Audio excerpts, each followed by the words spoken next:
لا بس انا عارف ان امي مثلا في اغاني معينه مجرد ما بتسمعها بتعيط. سيدي ازيك؟ ايه الاخبار؟ اهلا، هاي، ازيك؟ اولا مبروك قوي على الفيلم. الله يبارك فيكي، شكرا. سيدي انت كنت طالع بدور ملحن، لو جالك فرصه تساعد في تلحين اغنيه لام كلثوم بقى بفيرجن جديد، اه، تحب تلحن ايه تاني؟ او بحب- حتى لو هي نفس الفيرجن بس يا ريتك كنت موجود ساعتها. انا دايما بتكلم على فاتي الميعاد، معرفش ليه، انا بحبها جدا الاغنيه دي. طب قول لنا حاجه وانت بتقرا السكريبت او وانت بتدور اكتر في قصه ام كلثوم اكتشفتها عنها محدش كان عارفها.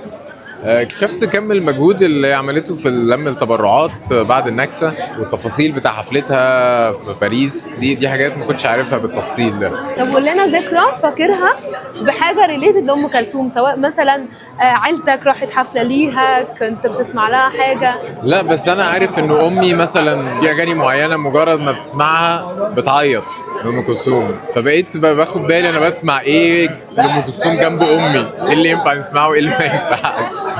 طيب لو رجعنا بالزمن وكان عندك فرصه تاخد حد معاك لحفله لام كلثوم، تاخد مين معاك؟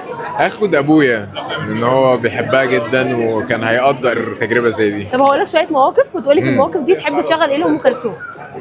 انت راجع من خروجه رايق جدا وبكره اجازه والدنيا في اللذيذ كده، شغل ايه لام كلثوم؟ ممكن الاطلال. لو انت في سفريه مع العيله وقاعدين على البحر كده وقلت لهم ان انت هتشغل لهم حاجه، تشغل لهم ممكن